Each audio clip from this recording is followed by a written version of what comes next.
Hello, good morning and good afternoon to all of those who are joining us from different parts of the world for today's discussion. Our distinguished speaker for today is Karen Campbell Willliams. Karen is head of tax with Grant Thornton in the UK, and she's also a member of the strategic leadership team at Grant Thornton. I won't do a really lengthy introduction because Karen has a lot of wonderful insights to share with us. And without further ado, I'll just pass over the floor to her. Oh, thank you so much, Nashwa. So I'll just start by saying hi to everyone and thank you so much for the opportunity to talk to you all today.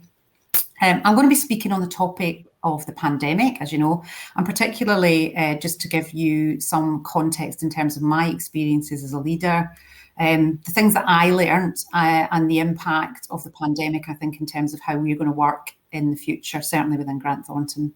So I'll be really happy to take any questions from you, but in order to just sort of keep the flow in my talk, I would ask that we answer the questions at the end. We'll save any questions till the end, but if things pop into your head or there's anything you want to ask, just put them in the chat facility if I spark some thoughts as we go along, and then I'm sure Dr. Nashwa will moderate and pick these up when we get to the Q&A at the end. So I'd just like to start by telling you a bit about me and a bit about Grant Thornton. And today when I refer to Grant Thornton, I would take that as a reference to the UK member firm of Grant Thornton, unless I say otherwise. So over the last 18 months, I think all of us have got more used to talking about ourselves. I certainly have shared a lot more about me as an individual. And we've seen our colleagues and contacts in a sort of wider and almost a more human context, seen more about the person and their environment, and even families and pets on occasion too. So in terms of that more human side of me, I thought it might be good to share a bit about what makes me who I am. So some of you may be able to tell from my accent that I was born in Glasgow in Scotland, and I grew up there, but I moved to live in the north of England near Manchester, where I've lived and worked since when I was in my early 20s. I was the eldest of four, and I grew up in what I would consider to be a working class family. So I was the first generation in my family to go to university, or even really to have had anything in the way of what I would call a formal education or any qualifications. And the reason I mention this is because that background has formed a real passion and drive in me to do whatever I can in terms of supporting people, irrespective of their backgrounds or the beliefs or circumstances, so that they've got the opportunity to succeed in life and their work. So I know people talk a lot about diversity and inclusion, and it's something that's very important to us at Grant Thornton, but it's also very important to me as an individual. So I'm married to Tony, and between us we've got 5 children, ranging in age from 17 to 31, and we're lucky to have 2 beautiful grandchildren, Eliza and Cassius, who are both age 2. So just in terms of me, I joined Grant Thornton 27 years ago, and I became a partner 3 years later. And during all the time I've been with the firm, I've been very fortunate to be able to get involved in lots of different areas, gain different experience, and I've benefited a lot from some fantastic mentors and sponsors. But until 2 years ago, I've always been a fully client-facing partner, and I've never really got involved in the management of our business. But just over 2 years ago, I got a call from our CEO, Dave Dunkley. It's always a bit of a concern when you get a call from the CEO. But on that occasion, he was phoning to ask me to take on the role of our UK head of tax and join our strategic leadership team, or SLT, as we call it. So it was a really exciting time at that point, because we were about to change how we managed our business, moving from a geographic and a regional management structure to a national service line structure. And that was a first in my 25 years that I've been with the firm at that point in time. We'd never had a head of tax represented on our SLT. So it was exciting, but if I'm honest, a little bit of a scary prospect for me as well, but one that I felt that it was right to say yes to, as it was a real opportunity to make a difference and to influence the future direction of both our tax business and the firm. In terms of Grant Thornton, just a little bit, I would expect that most of you are at least broadly aware of what we do as a business. But in the UK, we're the 6th largest assurance advisory and tax services firm, and we've got over 4,500 people. and around 200 partners. We're part of the Grant Thornton International Network, and we've got member firms in 135 countries now, and with over 58,000 people. And within that network, the Grant Thornton Network internationally, we share not just the Grant Thornton name, but also our branding, and also fundamentally our values and our approach and some of our methodologies, software, etc. So I'd like to sort of take you back briefly to September 2019, when I was new in my role. We had a refocused leadership team. There were some other new members of the SLT, and together with them as an SLT, we worked and we developed and we rolled out a new strategy and a new strategic direction for the firm. Obviously, at that point, we had no idea that a global pandemic was just around the corner. But a lot of the work that we did then stood us in really good stead when the pandemic hit. We'd already been investing heavily for a period in digital and technology. And in early 2020, we had introduced a new ERP system. And we were working continually in developing our MI and our reporting. So improving our data and MI through using tools like Power BI. And then also in the autumn of 2019, we moved across to start using Microsoft Teams. In 2019, towards the end of 2019 and early 2020, having developed our strategic direction, we then went and rolled that across first across our partner teams and then across our offices through a series of roadshows. And the start to 2020, so we have a December calendar year end, December 2020 year end, but the start of that year was really strong. We had a great start to the year, and then obviously the pandemic hit. So on Monday, the 16th of March, we made the decision to close our offices, and we told everyone to work from home. And that was basically when our Prime Minister in the UK, Boris Johnson, made an announcement that we should stop any non-essential contact and travel. So basically overnight, all of our 4,500 people went from mainly working offices to working at home. In terms of the technology and all of our sort of IS infrastructure and all the hard work that had been done with that, that meant that transition was actually pretty seamless. So we all had laptops already. As I said, we were already using MS Teams. So we were able to really basically just log in and start work from home immediately. And that didn't really impact on the quality of our work. Our National Crisis Management team rolled out the plans that we had in place. And in the very first few months of lockdown, we met every day as an SLT. During that period, it was really interesting because whilst we had been investing in technology, we made big strides, I think, forward, as many people did. It really accelerated the use of that technology. So we were using things like Teams and SharePoint to allow more flexibility of when we worked and being able to share that information in a really transparent and efficient way. So as an example of that, as an SLT, we started to share, read and comment. So we did the updates and shared papers outside the meetings. And then we were able to read those and absorb and work in a way that each of us individually, it suited each of us individually. So that asynchronous way of working. And then that made our actual meeting time much more focused and efficient. So everything that we did through the pandemic and continually to now is through the lens of our people, our clients and our business. You know, being a people business, our immediate focus, as you would expect, would be on our people and putting in place structures and communications to reassure them and really give them guidance on what the changes meant for them.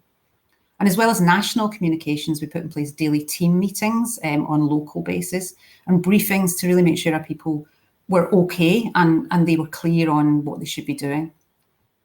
And the people managers that we have in our business really stepped up to lots of regular conversations individually with teams, and we encourage the use of video as much as possible.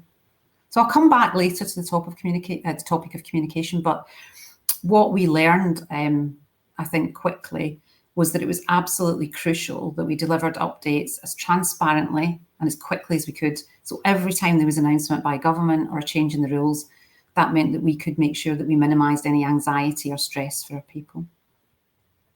In the early days, no one really had any idea how much of an impact the pandemic would have on our lives. I certainly didn't. And both, you know, it impacted our lives both inside and outside of work. And And I suppose the impact may have been different dependent, and you may have had different experiences depending on where in the world you live, because we've had slightly different situations and timings and things that happened.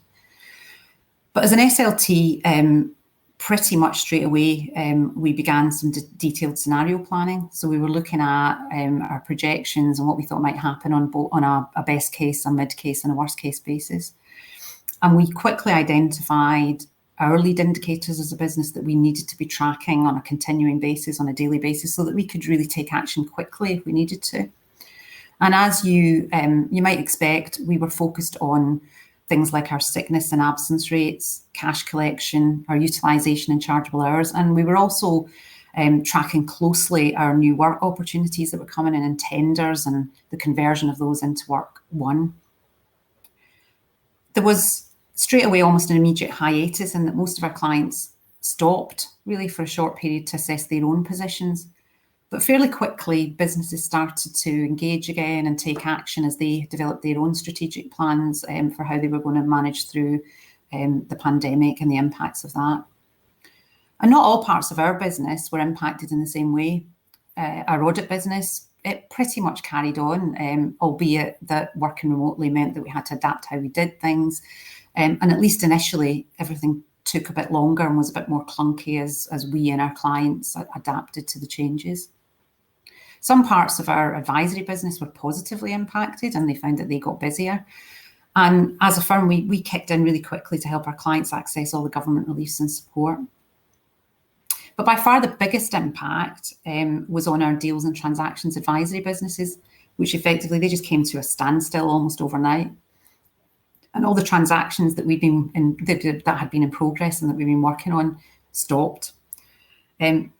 Over the summer, it was really interesting just to watch how it unfolded, because activity started to pick up again. And through the rest of 2020, that momentum grew, particularly in the deals market, and it was more active by the end of 2020 than it had been pre-COVID. And that activity level and the level scale of the deals have really continued throughout 2021, and there's no signs of that abating in any time soon. That was fueled, I guess, just sort of thinking about it, by a number of things. So things like the cheap cost of capital, there was cash available with private equity and corporates. And in the UK, to some extent, that sort of deals market's been fueled by fear that capital gains tax rates are going to increase. Lots of business owners are looking to cash out at the moment, while the UK tax rates on capital transactions are relatively favourable. So that's all fueled an interesting turnaround in comparison to when it stopped completely at the beginning of the pandemic. When I reflect back on those first few months of lockdown, we had to make some really tough decisions as a leadership team. So we debated long and hard, for example, whether we should claim some of the government reliefs. So things like using the furlough scheme or deferring our tax payments. And we had to make decisions at that time based on what we believed was right and really being true to our values as a business. And in the end, we didn't claim any of the reliefs because fundamentally, we decided that whilst we could fit within the criteria, they weren't really meant for businesses like ours, where the impact of the pandemic was more around the level of our profitability than whether or not we could sort of ride out the storm without any redundancies, etc. In retrospect, not claiming furlough turned out to be a really good decision for us, because later that year, or later in 2020, focus started to turn to businesses who'd made claims whilst they were still profitable. And some firms in our sector and in our profession were publicly criticised, and they ended up paying back some of the amounts claimed. In certain parts of our business in the early days as well, mainly the deals and transaction services, we had to make a really difficult decision to put some of our people on reduced hours, so they were working 80% of normal hours because the activity levels were just so low. At that point, as a leadership team, we made the commitment that if our profits ended up being higher than we were anticipating for the full year based on our scenario plannings and projections, that we would share that upside with those people who'd been put on the reduced hours. We felt it was important, really important, to make that commitment. And I am really pleased to tell you that when we hit our full year, we hit the budget for 2020 as the year picked up, as the year progressed, we repaid all of that money to the people impacted. And we also paid a bonus to every employee, which was paid in December 2020. So as a reflection in retrospect, if we had known how the year was going to turn out at that point, we wouldn't have taken that action around the reduced hours. But it was the right thing to do based on what we knew at that time. It was also important that the partners took their share of any pain as owners of the business, and we kept partner drawings under tight control. My biggest learning from that time and all the decisions that we had to take was about being as open and transparent as we could be with our people, and showing real empathy and understanding and being really clear with everyone on the reasoning behind the decisions that we were making. And we got really positive feedback from our people around that. So I talked earlier about the lenses that we applied, and in the context of our people, their well-being was and continues to be, constantly to be, a key focus. So as we went into 2021 in the UK, our third lockdown, with schools closed again, no travel, home working, it felt like a really long and a really hard first quarter, and that was having a big impact on our people and their well-being. And as we moved further into 2021, it was busier than ever, and the activity levels were really at record levels, and that's continued, as I sort of said earlier, right through this year. But we were becoming more and more aware, I think, that our people were tired and fatigued. So really, all through the last 18 months, our number one priority has been the well-being of our people. And if anything, I would say it's heightened during 2021. In terms of well-being, we took action. We were really active almost from the beginning. So we were encouraging our people to take regular breaks, for them to get out of the house, into the fresh air, go for walks. And we ran lots of firm-wide initiatives, and that included things like walking challenges. We had online yoga, all sorts of things, HIIT classes, mindfulness sessions. And we provided a lot of mental health resources, ran mental health webinars, and we continued that. We've got an intranet site that really stores all, we call it Boost, but it's got all the wellbeing information there. We also introduced, which is something that's been very well received, a coffee break app, like a meeting app, a bit like Coffee Roulette, where you're matched randomly up for a Teams coffee chat with other people in the firm. And certainly people who lived alone found that really useful, but also it was really useful for people to feel that they were staying connected and meeting new people as well through that. But above all, I think the thing that we did was just make sure that we were talking individually to all our people and checking how they were really doing. We introduced as well a programme of voluntary sabbaticals, and that was really to help those that had caring responsibilities. And we were, and we still are, really flexible about how and when people worked, and that's maybe a topic I'll revert to when we talk about how we're going to work in the future. But fundamentally, we really trusted our people to do the right thing, and it absolutely paid back in how they responded. So in early 2021, conscious of that tiredness I talked about, and people really feeling the pressures of, just the last 12 months almost of being within the pandemic and lockdowns. As a thank you and an acknowledgement of how difficult that 12 months had been for everyone, we gave everyone 2 wellbeing days to use, because we just basically said, use those as you wish, but really use them to focus on your own well-being. And that was received really positively by our people. In terms of wellbeing, through the lockdown, we carried out wellbeing surveys on a regular basis because we wanted to get a pulse and a picture of how our people were feeling and how they were coping. And on the whole, those surveys reflected that most of our people were coping well. There were some people who sort of rated themselves low on wellbeing scores, so we actually followed up all of them just to make sure that we could provide more support where it was needed. And there were some really interesting findings, I think, in terms of those surveys. So people were telling us that they felt really supported by their teams. They told us they wanted greater flexibility even in how and when they were working, particularly when schools were closed, etc. That was really something very important to them. They told us that they valued regular and transparent communications. They really wanted more ability going forward to work from home. And actually they all wanted video meetings, or not all, but the majority wanted video meetings to be the sort of default position. And they also said that they really valued sort of regular team check-ins and being able to sort of feel that they were still part of that organisation and those teams. So we analysed all those responses and we put in place action plans off the back of that. But I think something that was really interesting to me, at least, was that when we analysed those responses, what we found is that they were broadly consistent across all measurable demographics within our firm. And that's the first time that we'd ever had that in terms of any of the people surveys that we'd conducted in the past. So everybody was sort of feeling the same way. We also conducted surveys with our people around remote working and how they would prefer to work when we could all return to offices again. And again, the results of those surveys were really interesting. So before the lockdown, the majority of our people worked probably 4 to 5 days a week in the office. So we expected people to say, at least initially, that whilst they were eager to get back into the office when lockdown measures would allow it, they were managing, but they wanted to do that and get back. Instead, what they told us was that one of the good things that had come from the pandemic was that it had forced us all to embrace flexible working. And actually what it proved is that flexibility is possible in so many more roles than we'd ever thought. So while people said they'd like to get back to offices when it's safe to do so, and we've reopened our offices and we're getting people back much more these days, what they overwhelmingly told us though was that they didn't want to return to the office full time.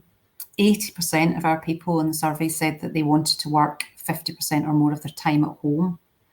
And again, those results were broadly consistent across all the demographics, with the main exception being that those under 20 wanted to work more than 50% of the time in an office. But even in that age group, what they said is that they wanted the flexibility to be able to work at home also. The majority of our people, the vast majority, told us on those surveys that they thought the client relationships had either stayed the same or in some cases improved. They believed that they felt very comfortable meeting virtually with clients. They felt that their team dynamics hadn't really gone backwards, or in some cases, again, that they'd improved. And they also told us that they felt that they were just as effective, or in some cases more effective, working from home than they had been in offices. In terms of our clients, through that lens, we really focused in on maintaining and building our relationships with them. And if anything, we were meeting them more often, albeit virtually. And relatively quickly, I would say everyone sort of adapted into using video meetings as the norm. And I think that would be something that would be echoed by most businesses, and I know even outside with the family quizzes and things that we all had.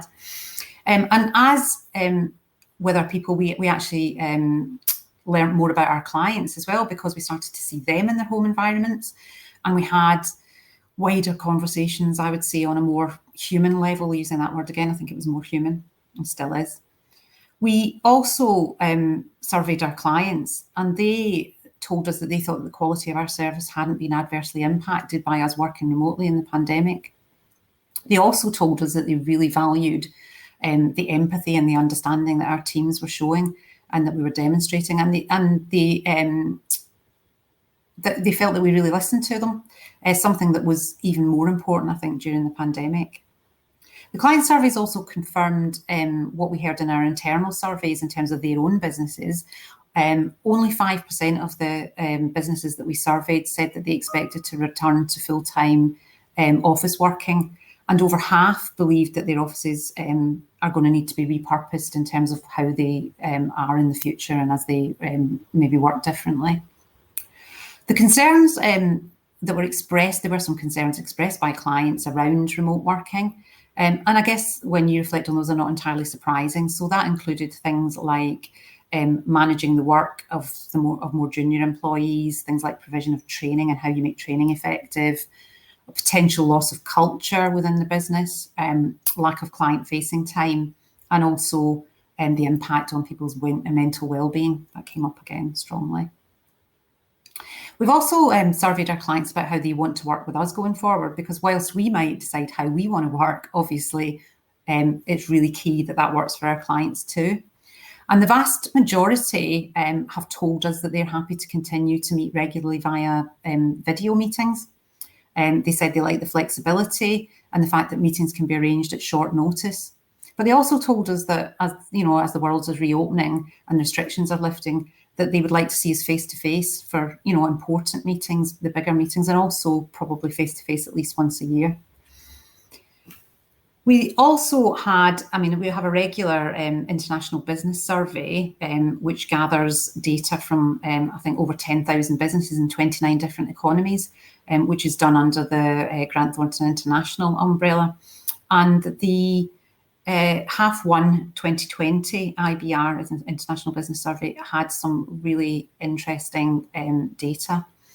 The levels of optimism, interestingly, over the economic outlook in that survey in the first half of 2021 reached the highest levels that we'd recorded in the last 10 years. So 69% of those businesses that we spoke to, they reported that they had a positive outlook for the next 12 months. Businesses also told us that they're looking to invest in their people, unsurprisingly, also looking at research and development programs and in technology.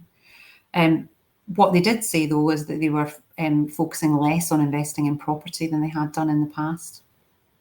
And in terms of leadership skills and traits, again, really interesting. So the three highest rated traits remained the same, which were adaptability to change, innovation and collaboration. But what we saw in this survey was a real surge in other traits. So things like empathy, resilience, the ability to communicate. Those all, I guess, reflecting the need for leaders during the times that everyone has been in to demonstrate that care around the words they use, conversations they have, and the actions that they take. So that was a bit of a download of the last 18 months. There's been so much happening, and that's given so many opportunities, I think, to learn from that sort of constantly changing environment. And one, I think personally, that will never go back to the way it was before in terms of how we work. And if I was to sort of condense that down into my sort of 5 key learnings, they would be as follows. So the first one I would say is, for me, and I don't think they're in any particular order, so but I'll start with communication. So communication is key. Communication has always been important, but in a world of remote and moving forward hybrid working, it becomes totally, paramount, I would say. As a firm, we found different ways to communicate. So not just using written updates, but we experimented more and we use video. I don't think I've ever recorded so many videos in my life as I have done in the last 12 months. But that was giving people different ways to sort of get news and communicate. And we also did a lot of live firm-wide broadcasts and updates. And we felt it was important that we shared 2 ways through as well. So with our surveys, open forums, Yammer groups, it was really important not just for us to update our people in a transparent, honest, authentic and timely way, but also for us to listen and give the opportunity to our people to tell us how they were feeling and what is important to them. And I think it was also crucial to find new ways to communicate effectively, not just with our people, but also with our clients and our wider contacts, and find ways to make sure that we build and maintain those relationships effectively. And that's a big learning that will lead, I think, into some of the things that we look at in terms of the future of how we work too. So the second one I've got is make well-being a key priority. That won't be a surprise based on what I've said already. But without our people, we just don't have a business. So making sure that they're well, both physically and mentally, is a priority.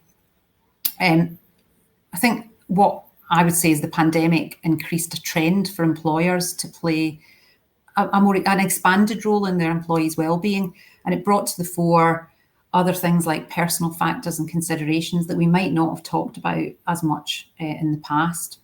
So going forward, and now we're already seeing resource constraints, and there's a big battle for talent out there. I think they're calling it the Great Resignation, aren't they? But certainly in our profession, we're seeing those resource constraints, and the businesses, I believe, the businesses sorry, someone's trying to phone me there in the background, but the businesses that put their employees' well-being first, I think, and offer that real flexibility in how people work, I think will win the battle for talent. So the third learning for me was the importance of technology. It's something we all knew, but the pandemic, I think, really accelerated the pace of how we all use technology, sort of both in our working and in our personal lives. And in terms of how we work going forward, use of digital solutions and technology is going to be even more important as we work in that hybrid way. So we'll need to use technology, I think, also to work in an inclusive way. We're adopting, as a firm, new solutions to look at how we can make hybrid meetings as inclusive as possible and try and get as good as we can an experience for someone who is joining remotely as those in a physical office space. So, for example, we're having our all-partner meeting, the first all-partner meeting where we're all together on Thursday this week. But some of our partners feel less comfortable about actually being there face-to-face. So we have really worked hard to make that experience really good for the people who are not going to be there. So we're looking at all sorts of different things around that. We've also embraced the concept of what we call, I mentioned earlier, working out loud. So using online channels, groups, communities to meet and collaborate and allow our people to work in a flexible way and work at a time that works for them. So that's sort of working in an asynchronous way. That allows us to function well as a team, no matter where we are, but also by documenting everything that we do and making it accessible on things like Teams spaces, we're ensuring that that knowledge is stored in our corporate memory and it doesn't get lost. Fourth learning for me is remote working. And when I say remote working, I think it's more in the context that that can be a driver for more diversity and inclusion. So there's been talk in the press, and we've all seen that, about how remote and hybrid working is perhaps going to marginalise and isolate those who might work less often in a physical workplace. But I think with the right framework, with the right approach and the right digital tools, it can actually be a real driver to increase diversity and make workplaces more inclusive. So interestingly, in the people surveys that we did, what they told us was that online meetings felt more equal to them, with a greater transparency over decision making, and they felt that decisions felt more inclusive when we were working online, and everyone was online. So the challenge, I think, will be how you make that work in a hybrid environment. But we're going to be looking to build on this through the hybrid working practices that we've rolled out, and that's making sure that things like work and opportunities are allocated in a fair and a transparent way. And I think that ability to work in a more agile way and a more flexible way can actually really open up the opportunity to have a much more diverse workforce. So, for example, there's more flexibility for those with younger families or other caring responsibilities to work at a time and in a way that fits around their commitments. And I believe that will give us access to a much wider and a much more diverse pool of talent. So my fifth learning is the importance of good MI and data. I think what came home to me is it's really important to make data-driven decisions based on the best possible data you can get. So rather than sort of relying on maybe what could be questionable or anecdotal evidence. So through the last 18 months, we were able to use real data to inform our decision making and to be really transparent with our people about the reasons we were making decisions. So a good example of that, I would say, in terms of being data-based decisions, is the sort of anecdotal evidence that was kind of telling us that all our younger employees wanted to be in offices full time. But when we surveyed and we got the actual data, that wasn't the case. So using data from that's allowed us to really start to shape our future how we work framework and align it much more to what will work for both us as an organisation and for our people. So before we move into the Q&A, I thought you might be interested just to hear a little bit about our How We Work framework that we launched recently in our business. So that's set against the backdrop of the feedback that we'd had from our people about remote working. And it really takes the best of our old pre-pandemic working practices and blends that with all of the benefits that we gained through the pandemic, so that we can give our people the ability to work in a way that's flexible, but also allows us to collaborate with colleagues, to connect with colleagues and clients, and to develop our people and learn from each other. So we say now that at Grant Thornton, work is no longer a location, it's something that we do. And we've produced a guide and a framework for all our people to allow us to deliver our best work, really, and deliver real quality work whilst retaining balance in our lives. We've set out a series of founding principles of how we will work, and that includes things like being agile in our approach to work, trusting and supporting our people to work where they need to, maintaining an inclusive working environment, priority of delivering value to our clients no matter where or how we work, so people really taking responsibility for that, and caring about the well-being of our people, and really our offices then remaining a centre of gravity for the firm. So in practical terms, we'd expect that most people will work in an office between 1 and 4 days a week, and that they will all work in a flexible way. And in fact, we signed up to something called Flex the UK, which is the Working Families organisation are campaigning effectively. They're trying to get people behind that to make flexible working the norm effectively in terms of how people work in the UK. So changing to that hybrid way of working will be new to all of us, and it's really important. I think some of the things that we've been stressing is we're all going to have to plan better, because you're no longer going to just get out of bed every day and wander downstairs to work at home. So planning, being really thoughtful about when we'll be in offices, how we manage our time, when we need to be together, what we'll use that time for. So really thinking that through. And also we're asking everyone to be really transparent about their availability during traditional working hours. So if they have to go and do something like a school run or whatever, our clients, colleagues, people know when and how they can reach us at the right times. And then we're also going to look at our offices, and they will start to sort of change a bit over time, so that we can build more collaboration spaces and less of those sort of traditional rows of desks. And we've already started that. We've had a couple of our leases that have come to an end. So for example, in my home office in Manchester, we're going to be moving into new offices in a few weeks' time, which is really exciting. And those are going to be really different in terms of layout and design, so that they really work for our hybrid working way of working. So the framework that we launched really is a guide to help our people to adapt, and it's going to help us to create an environment we believe, for our people, our clients, and our business to grow sustainably. So whether this will work or not, I was just going to, before I finish and we go into the Q&A, I was going to try and share a short video, but having talked a lot about technology, this could be a real test of whether I can get it to work. But I'm going to try and play you a short video just before we do that. So if you will just bear with me 1 second, I'm going to give this a go.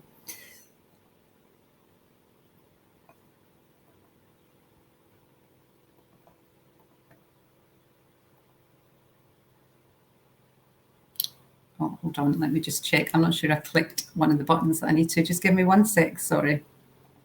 I'll get there. There we go.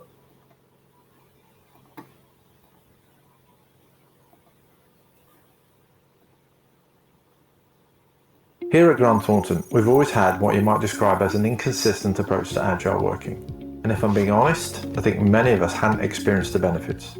That's nothing to do with us being against working from home per se. I think it relates both to trust and the need to be more visible, something we've learned to take for granted throughout the decades of traditional office working. And so with agile working becoming the exception rather than the rule, people who had to join meetings virtually or leave the office at odd times of the day sometimes didn't feel as included as they should have done. This time last year, I was an advocate of office working. I'd been in our London office all day, every day, 5 days a week. And this is true of many of us. And on the rare occasions that we would work from home, we might carry around a slight sense of guilt. Dave's working from home today, in the garden.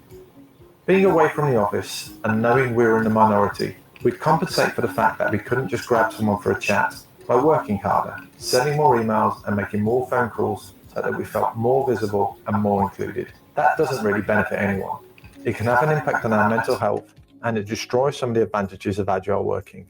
One thing that's helped us feel more connected to each other and our clients recently is video calling. We're using it now 10 times more than we were before the pandemic. And this shift in behaviour will change how we work in the long term, because it means we can connect from anywhere, not just an office. So with working from home now the norm, the guilt, the lack of trust, and the need to be visible have gone away. And it's opened our eyes to the longer term benefits of agile working. We know we can't carry on working 100% from home. It's been a struggle for many of us, and a lot of our work is much better face-to-face. But what this period of lockdown has given us is that missing element of complete trust and confidence in our people, along with appreciation of how using digital technology effectively could give us all more freedom to decide how, where, and when we work in the long term. This raises the question, what should our office space look like in the future? How do we capture the benefits of having shared office space and the benefits of agile working, and create a way of working that better suits both our people and our clients? The answer is that we'll use this opportunity to create social and collaboration spaces so we can spend quality time together, and we'll create some cognitive space for people to do proper thinking and to innovate. Our people will be empowered to decide the best place to work for the tasks that they need to complete, using our tools and technology to their fullest extent, whether that's at home, from an office, or from somewhere else. 12 months ago, making this decision to change how we work would have been a scary place to be. But we were pushed into the water in mid-March, and we found that not only can we tread water, we can swim. So with a culture based on trust and everyday inclusion, along with the infrastructure, systems, and processes we've got in place, I know we can make this change successfully and use a new way of working to get the best from ourselves and each other, deliver genuine value to our clients, and create a more sustainable firm for the future.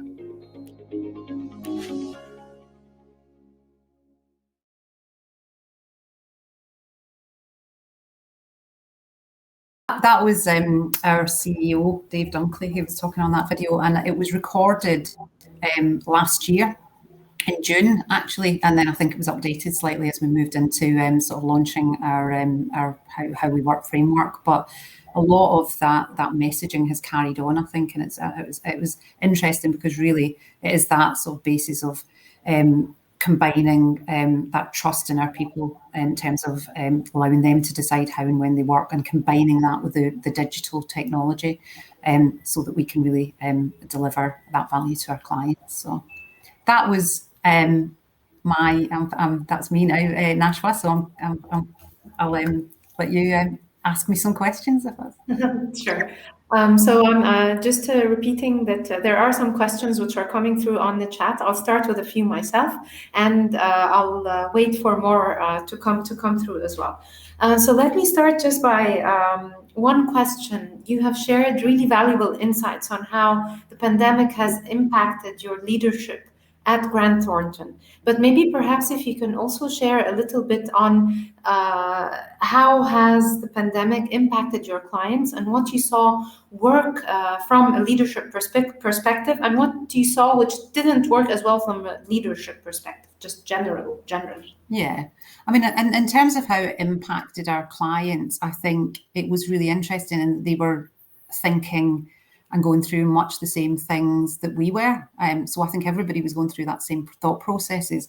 In terms of how it actually impacted, I think it would depend as well to some extent what sectors they were in. So what we were seeing is that the sectors like hospitality, leisure, travel, etc., were really impacted, and they were more sort of just making sure that their business was sound to get them through the pandemic, but also looking at, as I said, we sort of kicked in and really helped businesses to access the reliefs that were available, and the government reliefs that were there. So it was interesting because from the surveys and things that we did, I think what clients were looking at and where they are now is very much similar to some of the things I talked about in terms of just really understanding how they're going to work in the future and the impact on their businesses.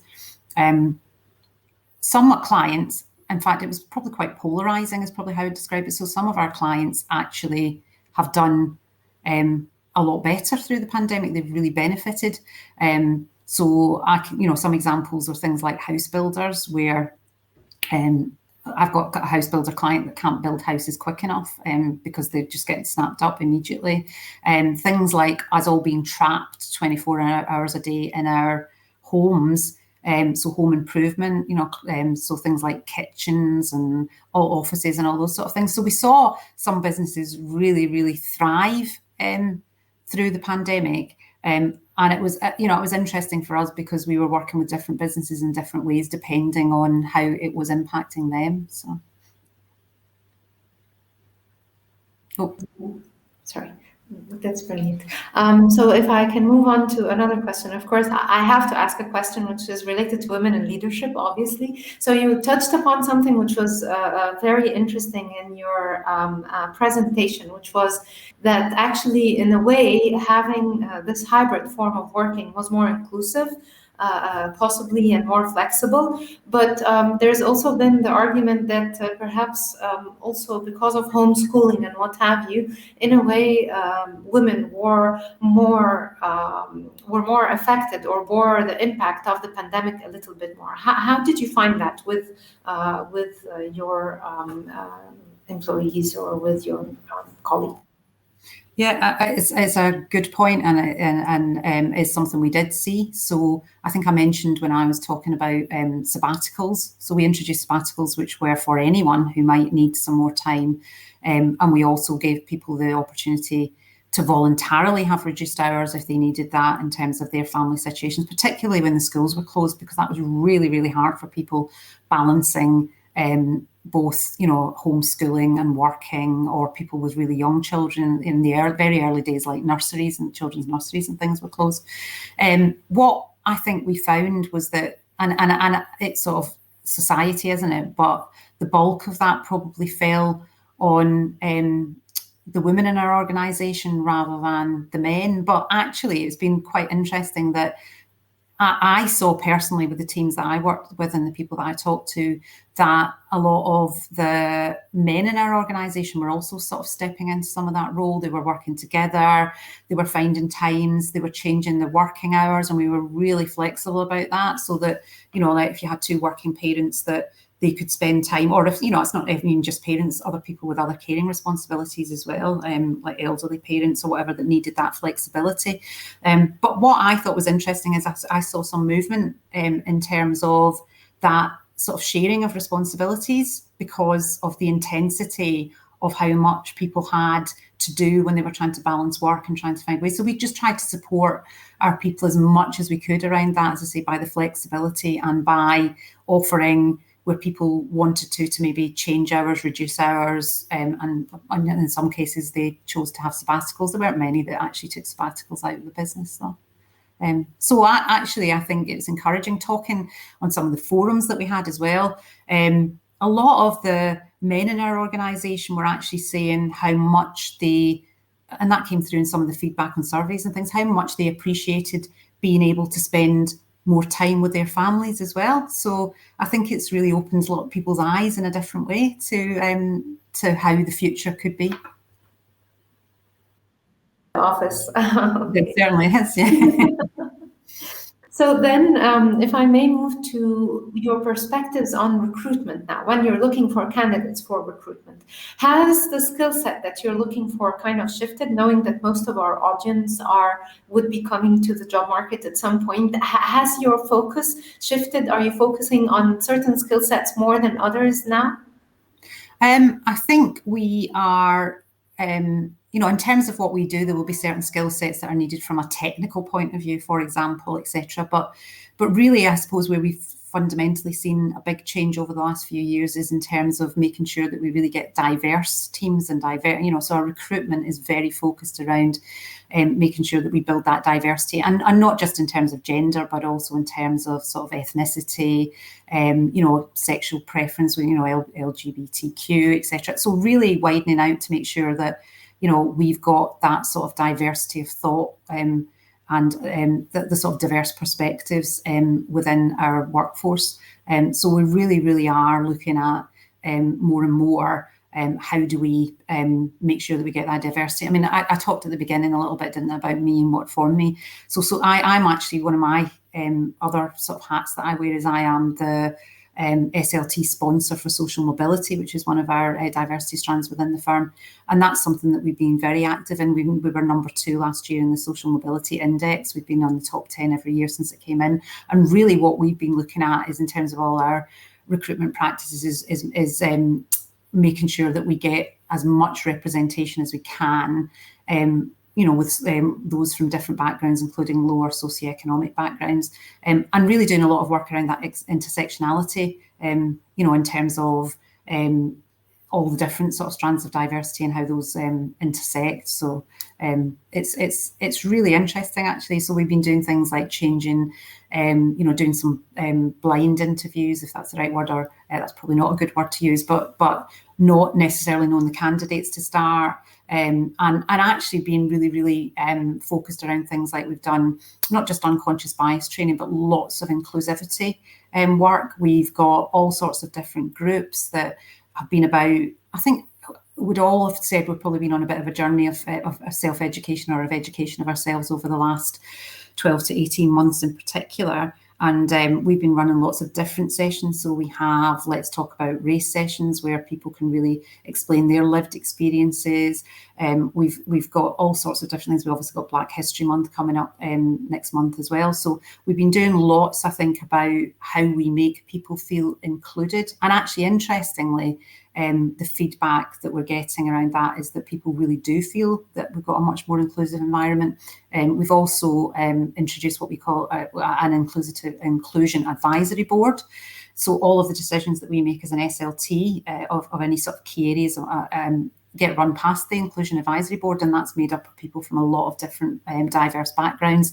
And most of our partners are now involved in reverse mentoring with people from different backgrounds, again, just to help educate ourselves and our understanding more. So it's been interesting. I'd say that's probably more where our focus has been, because to some extent the capability to do the job and putting people through the training are there, but having the ability to access that wider talent pool and really sort of have that diversity of thought has been very important to us.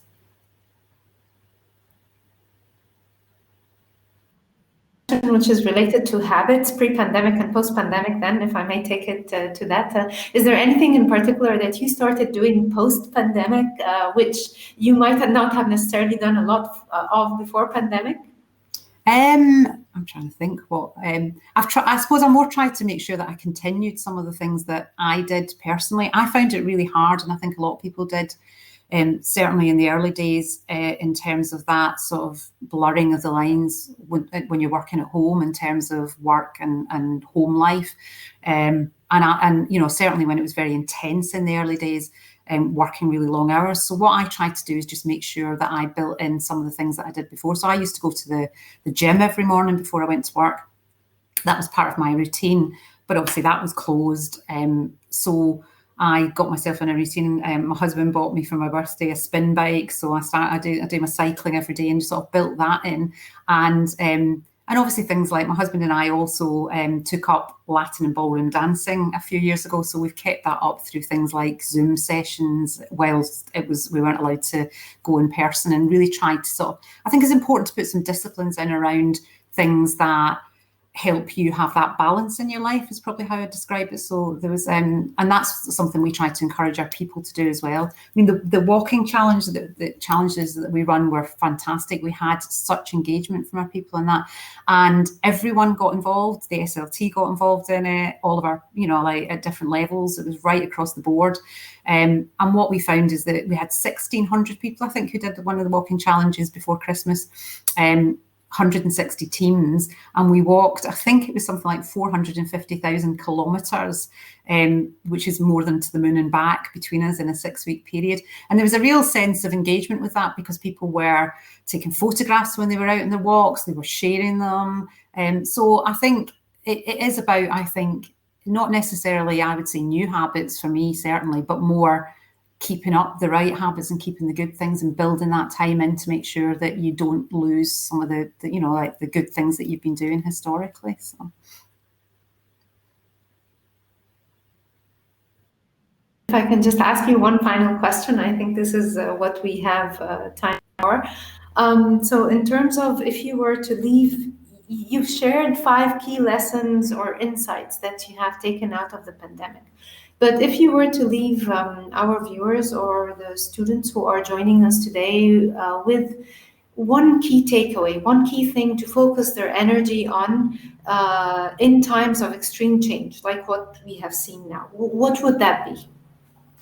I think for me, probably it would boil down to, in terms of that sort of intense period of change, I think communication really is probably the key. So communicating with people in a really, as I think I said before, like a really open, honest, transparent way, and showing that sort of empathy and understanding of how people were feeling. I mean, as an SLT and with our partner groups, we were actually really, part of the feedback we got from our people as well is that they really appreciated us sharing how we were feeling and how things were impacting us. So I would say communication would be my key.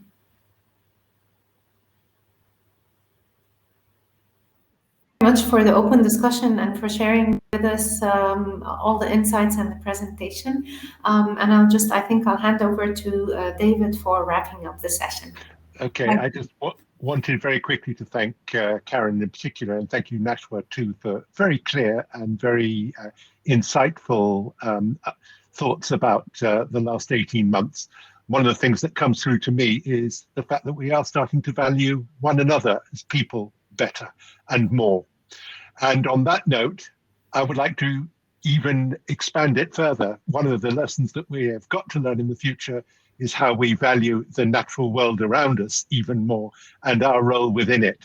So whilst thanking Karen and Nashwa for great timekeeping and a great presentation, can I urge everybody now to move back to the timeline, and there you will find the link to the Wild Earth live safari, which I hope Karen and Nashwa will be able to join too, where we are literally going live to the Kruger National Park in South Africa, and furthermore, with no carbon footprint whatsoever, even better. So we may find things, we may not, but for the next hour, we're going to be sharing the experiences of people out there in the bush. So I'm going to end this session now, go back to the timeline, look for the link. There is a special link to something called Wild Earth TV. If you click on the session information, you will find it. And that is due to begin literally in 4 minutes. So thank you once again, Karen and Nashwa, and see you on the other side, as they say. So thank you very much. Thank you. Bye.